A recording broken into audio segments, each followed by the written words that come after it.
Hello everyone, good evening, नमस्ते and welcome to my vlog. कैसे हो आप लोग? I hope everyone is doing good. तो फ्राइडे इवनिंग का टाइम है और मैं गई थी इंडियन स्टोर। एक दो चीज़ें सेल में लगी थी ना, वो फटाफट से निकल जाती है, लाइक पोमोग्रेनेट और ऐसी चीज़ें, तो मैं वो ही लेने स्पेशली गई थी। और इवनिंग टाइम होते ही बाहर इतनी ठंड लगना स्टार्ट हो जाती है ना। दिन में अच्छा होता है, फिर भी इवनिंग में तो थोड़ा बहुत विंडी हो जाता है, फिर बहुत ज़्यादा ठंड लगती है। तो बिल्कुल जैसे मैं स्टोर से बाहर निकली ना, तो इतनी ठंड लग रही थी ना। और बाहर बिल्कुल वैसे तो अच्छा लग रहा था, क्रिसमस आने वाली हो तो एकदम ब्यूटीफुल सा लगता है। और इस साइड के एरिया में बहुत सारा डेकोरेशन भी किया हुआ था। तो बस वहाँ से मैं आ गई, अकेले ही गई थी, फटाफट से 2-4 चीज़ें लानी थी इंडियन स्टोर से। बाकी और कुछ काम था नहीं, इवनिंग टाइम में वैसे भी पूरा दिन कुछ किया हो ना, बहुत बिज़ी गया हो, तो ये बहुत देर से बाहर निकलने का बिल्कुल मन नहीं करता। सैटरडे मॉर्निंग है, डिशवॉशर एम्प्टी करना है और यहाँ पे मैंने बैटर कल बना के रख दिया था। जब मैं इंडियन स्टोर गई थी ना, उससे पहले ही इसको रख दिया था फर्मेंटेशन के लिए। और इसमें क्या प्रॉब्लम हुआ था, हाफ कप राइस थोड़ा-सा कम डल गया। मैंने सोचा मैं डालूँगी, फिर मैं भूल गई थी, तो पूरा एकदम लाल-लाल जैसा हो गया। रागी डाल के बनाया है ना इसलिए, पर टेस्टी लगा। और कल जो वेजिटेबल्स लाई थी ना, वो वैसे की वैसी ही है। और ये बटर मैंने 24 आवर्स पहले बाहर निकाला था फ्रिज में से। इससे कुछ बनाना है तो मैंने सोचा थोड़ा-सा सॉफ्ट हो जाए ना तो अच्छा है, पर बिल्कुल भी सॉफ्ट नहीं हुआ। जैसा फ्रिज में था ना, बिल्कुल वैसे का वैसा ही है। और फ्रूट्स और थोड़े से वेजिटेबल्स, वो सब चीज़ें जो लाई थी कल, वो मैंने ऐसे ही रख दिया था, क्योंकि फ्राइडे इवनिंग को फिर बहुत ही कंटाला आता है कि कुछ भी करो। एक तो पूरा दिन बिज़ी जाता है, सुबह 5 साढ़े 5 बजे उठे होते हैं और फिर शाम को भी इस तरह से जाओ ना, तो फिर और टेम्परेचर भी इतना डाउन रहता है ना कि अच्छा रहता है फ्रूट्स बाहर किचन पे भी रखो ना, तभी अच्छा रहता है। तो पहले मैंने सोचा मैं थोड़ा बहुत इसे फ्रिज में अरेंज कर लेती हूँ और फिर लंच बनाऊँगी। और ये बैंगन इतने अच्छे मिल गए, सेल में भी लगे हुए थे। तो मैं 2 लाने वाली थी भट्टा बनाने के लिए, तो उसकी जगह पे 4 ले आई, सब्ज़ी में भी यूज़ हो जाएगा। वैसे मैं क्या करती हूँ, जो-जो चीज़ें सेल में लगी हुई होती है ना, मोस्टली वही लाती हूँ। और एवरी वीक थोड़ा बहुत तो चेंज होता है ना, एवरी वीक सेम चीज़ें तो सेल में लगती नहीं। तो सेल में भी आ जाएगी और एवरी वीक चेंज भी हो जाएगा। तो मेरा पहले से मेन्यू फिक्स नहीं होता। मैं जो-जो चीज़ें लाती हूँ वीकेंड में सेल में लगी हुई, उसी के हिसाब से मेरा पूरा वीक का मेन्यू चलता रहता है। तो सबसे पहले इसे रोस्ट करने के लिए रख देंगे, थोड़ा-सा बड़ा-सा जीरा लगा के देख लेंगे अंदर कोई खराब तो है नहीं। वैसे बैंगन यहाँ पे मोस्टली 99% केसेस में खराब नहीं आते, कीड़े वाड़े वाले नहीं आते हैं। सब हाइब्रिड होते हैं ना और स्पेशल प्रोसेस से करते हैं, तो इतना ज़्यादा कीड़े वाले नहीं होता है, इसीलिए टेस्ट भी इतना अच्छा नहीं आता। जैसे इंडिया में आता है ना वेजिटेबल में, अच्छा-सा फ्लेवर, अच्छा-सा टेस्ट आता है, बिल्कुल वैसा नहीं आता। थोड़ा-सा ब्लेंड जैसा फ्लेवर लगता है।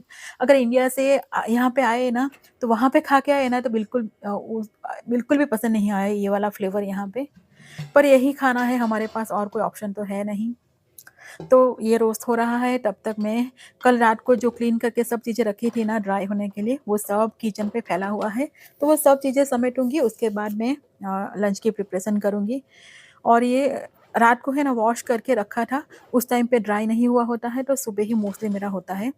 वीकडे होता है ना, स्कूल डे, तभी मेरा यही होता है, रात को वॉश करके किचन पे रख दो और सुबह के टाइम में इसे यूज़ कर लो। Come on, No way! That's this side, where did you get that? This, Where did you get that? Get that what? I thought there was just water. It looks like And temperature water. went down too much, that's why it turned ice. Look, and look at the leaf got settled here. These leaves, look. Were you supposed to keep them there? No, Like put in. I didn't do it. Can you break it? I want to tell Dad. Very hard, right? तो जब मैं बाहर आई ना, spring onion मैंने सोचा spring onion ले लूँ, तो मैंने देखा यहाँ पे पूरा स्लैब बना हुआ है। वैसे कई दिनों से था, पर बच्चे लोगों को चांस नहीं मिल रहा था उसे टच करने का। तो मैंने बुला लिया वीर को, तो वीर को अच्छी एक्टिविटी मिल गई और साथ में वेदांत भी आ गया। दोनों ने अच्छे से एंजॉय किया। We had lots of fun with the rice.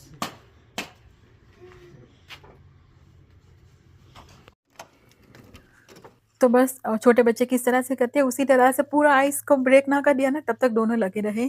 अभी ठंड लग रही है पर जब भी सनी होता है ना तो अच्छा लगता है। फिर से थोड़ी देर में ही सन पूरा गायब हो गया और एकदम क्लाउडी-क्लाउडी जैसा हो गया था और यहाँ पे है ना मुझे लगा कुछ फंगस जैसा हो गया है। पास जाके देखा ना तो आइस जम गया था वहाँ पे जो मेरे मिर्ची के प्लांट्स है ना उसके नीचे वाले पोर्शन में। रात को बहुत ठंडा हो रहा है आजकल तो टेम्परेचर इस तरह से डाउन जापानी जहाँ पे भी हो ना वहाँ पे फ्रीज़ हो रहा है।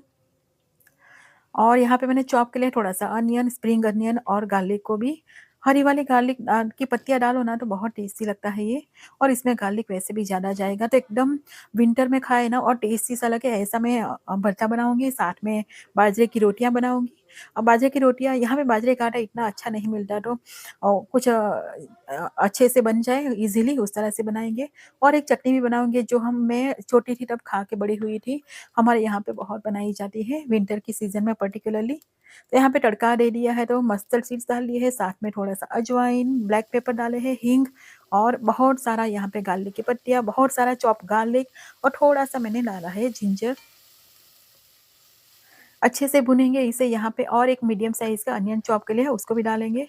इसे बहुत ब्राउन करने की ज़रूरत नहीं, ट्रांसलूसेंट जैसा हो जाए तब तक ही पकाएँगे। और बैंगन को जब उस रोस्ट करने रखो ना तब मस्टर्ड ऑयल से इसको कोट करो ना तो मुझे लगता है थोड़ा-सा फ्लेवर अच्छा आता है, स्मोकी जैसा फ्लेवर आता है, दूसरे को ऑयल या कुछ बटर लगाओ उससे। एक छोटा-सा टोमेटो भी यहाँ पे चॉप करके डाल दिया है सॉफ्ट होने तक और फ्रेश वाली टर्मरिक है ना उसको मैं ग्रेट करके डालूँगी तो एकदम इतना टेस्ट अलग ही आ रहा है, बहुत ही अच्छा लग रहा है जब भी सब्ज़ी बनाओ ना इस तरह से। और अभी सीज़न भी ऐसी है और मेरे पास बहुत सारी फ्रेश गार्लिक है तो मैं एवरीडे क्या करती हूँ टर्मरिक की जगह पे इसे ही ग्रेट कर के डाल रही हूँ। अच्छे से सॉफ्ट हो गए सब चीज़ें तो यहाँ पे मैंने थोड़ा-सा गरम मसाला डाला और क्यूमिन कोरिएंडर पाउडर और यहाँ पे 2 छोटे-छोटे मैंने पोटैटोज़ भी चॉप करके डाल लिए, कुक्ड है ये। ऊपर से थोड़ा-सा सॉल्ट डाल लिया बस इसमें स्प्रिंग अनियन ऊपर से थोड़ा-सा बचा हुआ था वो भी डाल दिया। अब क्या करना है मिक्स करके लो फ्लेम पे थोड़ी देर छोड़ देना है और यहाँ पे ऊपर से थोड़ा-सा घी डालेंगे और इसको मस्टर्ड ऑयल में बनाओ ना तो सरसों के ऑयल में तो टेस्ट मुझे लगता है ज़्यादा अच्छा आता है। और राइस का तड़का दूँगी अनियन गार्लिक का तड़का दे दिया है और साथ में थोड़े से पीस डाल दिए। पहले मैंने सोचा था मैं टोमेटो राइस बना लूँ, फिर मैंने सोचा क्विकली कुछ हो जाए ऐसा करना है। आज है ना बहुत बिज़ी डे जाने वाला है, कहीं जाने भी वाले हैं हम लोग। तो राइस मिक्स करके इसको लो फ्लेम पे छोड़ दिया है और यहाँ पे मैंने 2 पार्ट्स दिया है बाजरे का आटा और 1 पार्ट लिया है व्हीट का आटा। बच्चे लोगों का 100% बाजरे से रोटियाँ बनाओ ना तो बिल्कुल भी पसंद नहीं आती। थोड़ा-सा व्हीट का आटा डाल दो ना तो वो लोग खा लेंगे और गर्म पानी में आटा डालना है एकदम बॉइल्ड वाटर में डालेंगे ना तो सॉफ्ट रोटियाँ बनेगी। अब चटनी बनाऊँगी तो यहाँ पे मैंने थोड़े से गार्लिक की पत्तियाँ डाल दी है। यहाँ पे ग्रीन चिली डालना है फ्लेवर के लिए और ये फ्रेश वाली येलो टर्मरिक हमारी रेगुलर वाली और यहाँ पे ये अदरक नहीं है, व्हाइट वाली टर्मरिक होती है ना वो है। हमारे यहाँ पे इसे आंबा अरहर बोलते हैं। दूसरी जगह पे क्या बोलते हैं वो मुझे पता नहीं पर ये टर्मरिक है और इसका फ्लेवर एक अलग ही किस्म का होता है। थोड़ा-सा स्ट्रॉन्ग होता है पर बहुत ही टेस्टी लगता है। छोटा-सा गार्लिक का पीस डाला है और साथ में थोड़ा-सा सॉल्ट तो इसको हम थोड़ा-सा कूट लेंगे। और इसे मिक्सी में भी बना सकते हो पर इसे कूट के बनाएँगे इस तरह से तो फ्लेवर बहुत अच्छा आएगा। बहुत एकदम पेस्ट जैसा नहीं बना देना है, थोड़ा-सा मोटा रखना है। और धनिया को मैं चॉप करके डालूँगी ताकि इसे कूटने में आसानी हो जाए। कूटने की बहुत ज़्यादा हैबिट नहीं है ना तो बहुत ईज़ी नहीं होता कूटना। थोड़ा-सा मैंने यहाँ पे रोस्टेड गार्लिक पाउडर डाला है बस, यही इतना ही डालना है और कुछ नहीं डालना है और इस तरह से थोड़ा-सा दरदरा रखना है। ये इतनी टेस्टी लगती है ना, व्हाइट गार्लिक के बिना ये टेस्टी नहीं लगेगी तो व्हाइट गार्लिक बोल रही हूँ, व्हाइट कलर की जो टर्मरिक होती है ना वो, अगर वो मिले तो एक बार इस तरह से चटनी बना के खाइएगा। थोड़ी-सी व्हाइट टर्मरिक ज़्यादा डालो ना तो बहुत अच्छा लगता है। वैसे जो ये मसाला बनाया है ना उसे कढ़ी में भी यूज़ कर सकते हो तो कढ़ी भी एकदम फ्लेवरफुल बनेगी और थोड़ा-सा व्हीट का आटा डाला है ना तो रोटियाँ बनाना बहुत आसान हो जाएगा। और यहाँ पे है ना बाजरे का आटा इंडिया में मिलता है ना ऐसा बिल्कुल नहीं होता, सॉफ्ट नहीं होता। उससे सिर्फ़ 100% बाजरे के आटे से रोटियाँ बनाना थोड़ा-सा डिफ़िकल्ट भी हो जाता है। तो इस तरह से थोड़ा-सा व्हीट का आटा डाल लो ना तो एकदम परफ़ेक्ट रोटियाँ बनेगी। और इसको गरमा-गरम सर्व करना है, ऊपर से थोड़ा-सा घी लगा देंगे और साथ में थोड़ा-सा गुड़ भी रख दो ना तो बहुत यम्मी लगता है पर गुड़ या शुगर थोड़ा-सा कम ही खाना होता है ऐसा सोच के मैंने नहीं डाला। अदरवाइज़ थोड़ा-सा ऊपर से गुड़ डाल लो ना तो बहुत यम्मी लगता है। गरमा-गरम हो उसके घी लगा दो फिर इस तरह से थोड़ा-सा ब्रेक कर लो ना तो अंदर तक घी जाएगा तो इतना टेस्टी लगा ना, भरता बनाया हो उसके साथ बाजरे का रोटियाँ बना लो ना इस तरह से तो वो एकदम टेस्टी लगती हैं। तो एकदम विंटर स्पेशल हमारा लंच रेडी है। चटनी यम्मी सी, साथ में भरता और बाजरे की रोटियाँ और तड़का वाला राइस, और साथ में थोड़ा-सा एक गुड़ का टुकड़ा रख दो ना, देसी वाला गुड़, तो एकदम परफेक्ट हो जाता है। छाछ हो तो अलग ही मज़ा आ जाए, पर छाछ अभी विंटर है तो इतनी ज़्यादा पसंद नहीं करते हमारे यहाँ पे। पर थोड़ी-सी छाछ हो ना 1 कटोरी भर के, तो एकदम सही रहता है। तो सब लोगों का लंच हो गया, और अभी कल से वेजिटेबल्स और फ्रूट्स लाई थी, और वो किचन काउंटर पे भी है, यहाँ पे ही पड़ा है। तो मैंने सोचा कुछ तो करना पड़ेगा, तो फटाफट से थोड़ा-सा फ्रिज अरेंज कर लूँगी। बहुत ज़्यादा डीप क्लीनिंग भी नहीं करूँगी, जहाँ पे वेजिटेबल्स रखनी है ना वहाँ पे ही क्लीन करूँगी। और इस तरह की बेरीज़ और ये सब चीज़ें हो ना, उसे रखना भी अच्छी तरह से पड़ता है। वैसे ये आज सुबह ही आई है बेरीज़, हस्बैंड गए थे कॉस्को, तो बीच में क्रोगर गए थे, तो ये क्रोगर से आई है, कॉस्को से नहीं। कॉस्को में से 2-3 चीज़ें लानी थी, तो वो बीच में रास्ते में क्रोगर आता है, तो मुझे लगता है बेरीज़ और ऐसी चीज़ें क्रोगर में थोड़ी-सी अच्छी मिलती है। लंबे समय तक फ्रेश रहती है, और इस तरह का कंटेनर हो ना, जो नीचे वाला है ना व्हाइट वाला, उसमें बेरीज़ बहुत अच्छी दिनों तक फ्रेश रहती है, बिल्कुल भी खराब नहीं होती। तो ये बेरीज़ के लिए या ग्रेप्स और ऐसी चीज़ों के लिए जो बहुत ही सेंसिटिव होते हैं ना खराब हो जाने के, तो उस तरह का कंटेनर में बहुत आसानी से परफेक्ट रहती है, लंबे समय तक रहेगी अच्छी। तो इसको ही सबसे पहले अरेंज करेंगे। बाकी अ, ये सब करते-करते मुझे याद आया कि आज मैंने जब रोटियाँ बनाई ना, तो मैंने का जो पैकेट है ना व्हीट के आटे का, वो ओपन किया था, वो ओपन ऐसे ही रखा था। तो बीच में याद आ गया, तो मैंने सोचा ये भर ले, और ये स्टेनलेस स्टील का डब्बा है ना, इसके अंदर 20 पाउंड से 22 पाउंड्स तक जो पैकेट्स आते हैं ना जनरली यहाँ पे व्हीट के आटे के, वो एक पूरा आ जाता है। और ये डिब्बा भी मैंने यहाँ से ही लिया था, यहाँ से इंडियन स्टोर में बहुत पहले लिया था, अराउंड 2012 में, सिर्फ $12 का लिया था, और पूरा अच्छा स्टेनलेस स्टील का डब्बा है। जो इंडिया में हमारे यहाँ पे यूज़ करते हैं बिल्कुल वैसा डिब्बा है, तो पूरा रह गया है यहाँ पे। और वीर हो रहा है बोर, और मुझे भी कर रहा है disturb. What are you doing? Where are you taking it? Here. Where? Where do I put this? Right here. Table पर? Where you wanna put this? You wanna sit like this? Actually हम 2 ही हैं घर पे अभी, वेदांत और husband गए हैं बाहर कुछ काम से, और वीर को इस तरह से कुछ हो ना तो फिर बहुत बोर हो जाता है। एक्चुअली उसे उन लोगों के साथ जाना था, और जा नहीं पाया ना तो वो मुझे पूरा परेशान करेगा, कुछ भी ईज़िली काम करने नहीं देगा।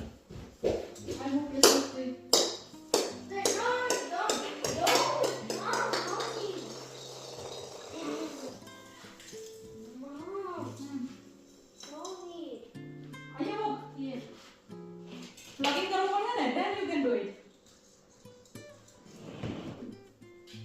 Mommy, I'm just okay.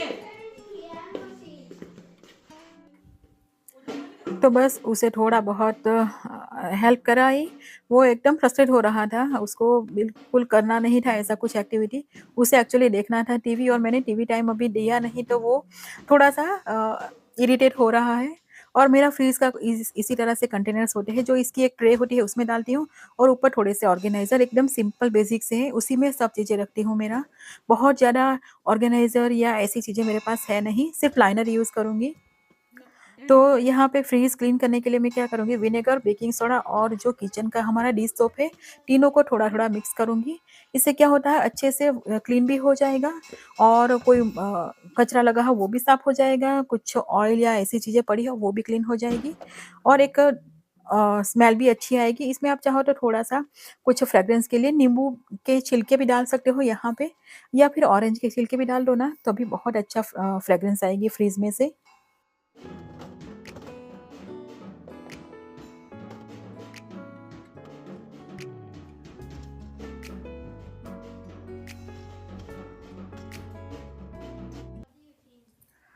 तो बस इस तरह से क्लॉथ से मैं इसे पहले वाइप कर लूँगी, क्लीन कर लूँगी, फिर फ्रेश वाले क्लॉथ से, ड्राई वाले क्लॉथ से इसको क्लीन कर लूँगी। बस एकदम सिंपल सा ही होता है। ऊपर की तरफ जो करना होता है ना, ऊपर वाला पोर्शन फ्रिज में, उसको भी मैं उसी तरह से करती हूँ। पर आज मैं वो क्लीन नहीं करूँगी, क्योंकि अभी थोड़ी देर में हमें रेडी होके जाना है। मेरे को एक्चुअली जाना है उसकी फ्रेंड की बर्थडे पार्टी में। उसको वहाँ पे ड्रॉप करके मैं और हस्बैंड जाएँगे कहीं और। वेदांत घर पे रहेगा, क्योंकि नेक्स्ट वीक उसकी एग्ज़ाम है, तो उसे करना है प्रिपरेशन। तो बस यहाँ पे ट्रेज़ और सब चीज़ें अपनी-अपनी जगह पे रख ली और बारी-बारी से ट्रे निकाल-निकाल के जो चीज़ें अरेंज करनी है वो करती रहूँगी। और अभी इस 2-3 वीक से है ना ये वाले टोमेटोज़ है ना, वो बहुत ही अच्छे सेल में मिल रहे हैं अलग-अलग स्टोर्स में और मुझे ये वाले टोमेटोज़ बहुत ही टेस्टी लगते हैं। इससे सूप बनाओ ना तो बहुत यम्मी लगता है, तो मैं सोच रही हूँ 1-2 दिन में सूप बनाऊँगी। और कॉस्को गए थे हस्बैंड तो थोड़े से बेल पेपर्स और ऐसी चीज़ें आई थी तो वो भी साथ में इस तरह से ओपन ही रखूँगी, बहुत ज़्यादा कवर करके नहीं रखती वेजिटेबल्स को मैं, वरना मॉइस्चर फॉर्म होगा ना तो ये खराब हो सकता है।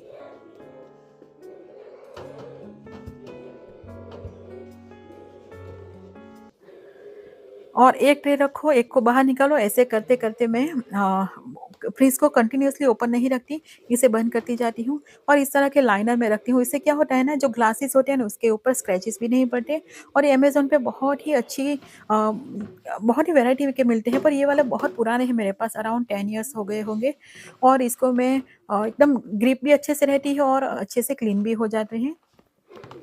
और ये कैरट्स और क्यूकम्बर ऐसी चीज़ें हो गई ना, इसको मैं इसी तरह से रखती हूँ ताकि सामने दिख जाए ना तो याद आ जाए कि इसका सैलेड बनाना है। कहीं दबे हुए हो ना तो याद भी नहीं रहता। तो ये देसी वाले कैरट्स भी आजकल मिल रहे हैं ना, तो 2-4 मैं वो भी ले आई थी। बहुत कॉस्टली होते हैं तो बहुत ज़्यादा नहीं लाई थी।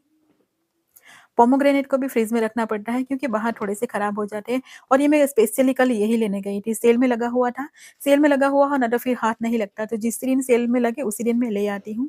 तो यहाँ पे बीटरूट हो गए, पोमेग्रेनेट हो गए, गुआवा हो गए, जो फ्रिज में रखने वाले वेजिटेबल्स फ्रूट्स होता है ना, वो इस बास्केट में जाता है मेरा और एकदम नीचे वाली बास्केट में बाकी के सब वेजिटेबल्स जाएँगे।